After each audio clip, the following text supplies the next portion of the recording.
हूं और आज एक बार फिर जो विकास दुबे का पूरा मामला है उसमें विकास दुबे के साथी जिसको कल फरीदाबाद से 24 घंटे के ट्रांजिट रिमांड पर उत्तर प्रदेश पुलिस लाई थी, फिलहाल आज पनकी थाना क्षेत्र के बाईपास पर उसके साथ मुठभेड़ हुई है। उसने भागने की कोशिश की थी पुलिस की पिस्टल छीनकर, तो फिर पुलिस और बदमाश के बीच मुठभेड़ हुई है, जिसके बाद जो आरोपी प्रभात था वो फिलहाल मारा गया है। ये पुलिसकर्मी है जो फिलहाल पूरी टीम के साथ वहां पर मौजूद थे। और फिलहाल सबसे अहम बात यह है कि ये गाड़ी है ये पनकी थाना क्षेत्र की गाड़ी है और उसके बाद जो प्रभात है जिसको गोली लगी थी उसको इसी सामुदायिक स्वास्थ्य केंद्र में लाया गया है, जिसके बाद यहां पर डॉक्टर्स ने उसे मृत घोषित कर दिया है। सबसे खास बात यह भी है कि प्रभात को फरीदाबाद पुलिस की तरफ से पहले गिरफ्तार किया गया था और उसके बाद वहां से प्रभात के साथ 2 अन्य लोग भी गिरफ्तार किए गए थे और उसकी गिरफ्तारी के बाद यूपी पुलिस की टीम भी फरीदाबाद पहुंची थी और फरीदाबाद पुलिस ने जब उन तीनों लोगों को कोर्ट में पेश किया गया, कोर्ट में पेश करने के बाद 2 लोगों को फिलहाल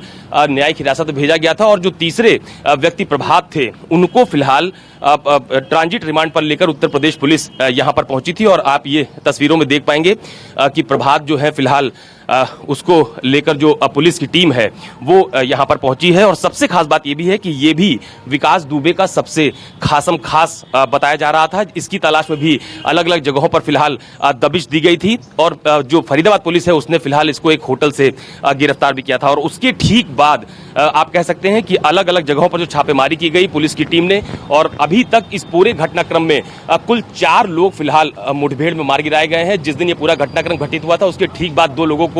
गांव के बाहर के रास्ते पर ही मुठभेड़ मारा गया था और इसके अलावा अमर दुबे को कल हमीरपुर इलाके में मुठभेड़ के दौरान मार गिराया गया था। और अब प्रभात जो कि इस घटना में वांछित था उसके ऊपर गंभीर आरोप भी लगे थे। फरीदाबाद से गिरफ्तारी के ठीक बाद जो प्रभात है उसको 24 घंटे की ट्रांजिट रिमांड पर उत्तर प्रदेश पुलिस लाई थी और आज पनकी थाना क्षेत्र में आउटर के इलाके पर प्रभात ने जब भागने की कोशिश की तो उसके बाद फिलहाल उसको मुठभेड़ में मार गिराया गया है। कैमरा पर्सन सचिन सैनी के साथ अशोक तिवारी, कानपुर, न्यूज़ 24।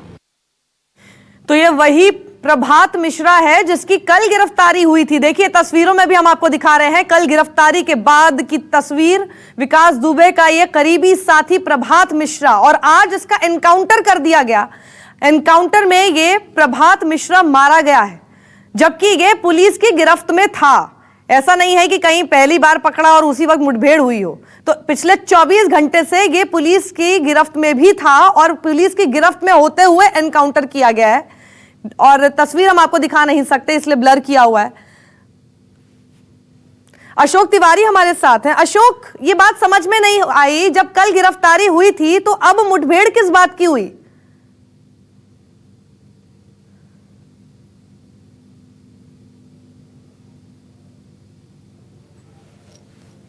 क्षेत्र के अंतर्गत जो आउटर का इलाका है वहां पर पुलिस टीम उसको लेकर जा रही थी, लेकिन तभी उसने वहां से भागने की कोशिश की और उसके बाद पुलिस के साथ उसकी मुठभेड़ हुई, उसके बाद उसको मार गिराया गया है। लेकिन इन तस्वीरों से जो एक बड़ा मैसेज निकल कर आता है साथी, वो समझने वाला है कि आप देखिए इस पूरे घटनाक्रम में जितने भी लोग शामिल थे उसमें चाहे जयशंकर दुबे की गिरफ्तारी हो जिसके मुठभेड़ में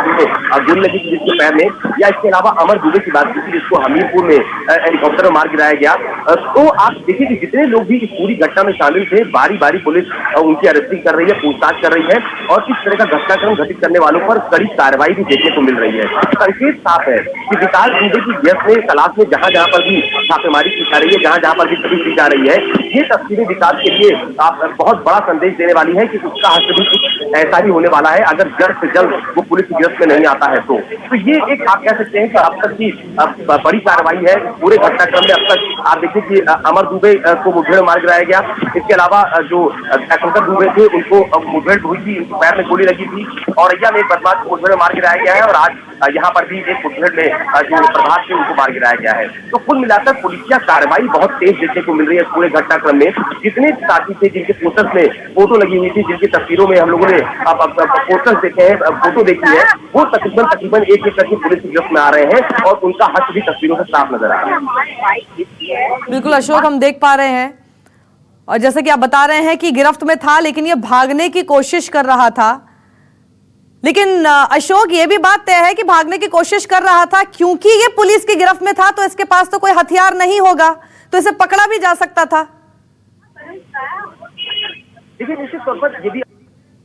सवाल है कि जब 24 घंटे के ट्रांजिट रिमांड पर खुद उत्तर प्रदेश पुलिस को लेकर आई थी, क्योंकि कल इसकी फरीदाबाद पुलिस की तरफ से इसकी गिरफ्तारी की गई थी, बाकायदा कोर्ट में पेश किया गया था और उसके बाद 24 घंटे के ट्रांजिट रिमांड पर इसको लाया गया था। तो अभी प्राथमिक तौर पर यही जानकारी मिल रही है कि भागने की कोशिश की थी, जिसके बाद पुलिस के मुठभेड़ में इसको मार गिराया गया है। अब वास्तविक स्थिति उस समय क्या बनी, क्या उसको जीवित पकड़ने की स्थिति नहीं थी या पुलिस की तरफ से जीवित पकड़ने का प्रयास किया गया, उसको पकड़ा नहीं जा सका, या जो भी स्थिति रही हो थोड़ी देर बाद जब आधिकारिक तौर पर बयान सामने आएंगे तो तफसील और साफ हो पाएगी। लेकिन प्राथमिक तौर पर जो जानकारी मिली है उस लिहाज से प्रभात ने जीप से भागने की कोशिश की और उसके बाद मुठभेड़ में उसको मार गिराया। ठीक है, अशोक और बउवन के बारे में जरा बताइए, ये कितना पुराना साथी था, ये कितना पुराना साथी था विकास दुबे का, किस तरह से उसकी मदद करता रहा है और कितना करीबी रहा है? देखिए, दरअसल पूरे घटनाक्रम में आप देखिए कि जितने लोगों की पोस्टर्स जारी हुए, जब कानपुर पुलिस की तरफ से विकास दुबे के साथ साथ उनके तमाम सारे साथियों के पोस्टर्स जारी किए गए तो उस समय उनके खिलाफ किसी आपराधिक मुकदमों की जानकारी भी साझा की गई। कानपुर के बिट्टू में जो घटना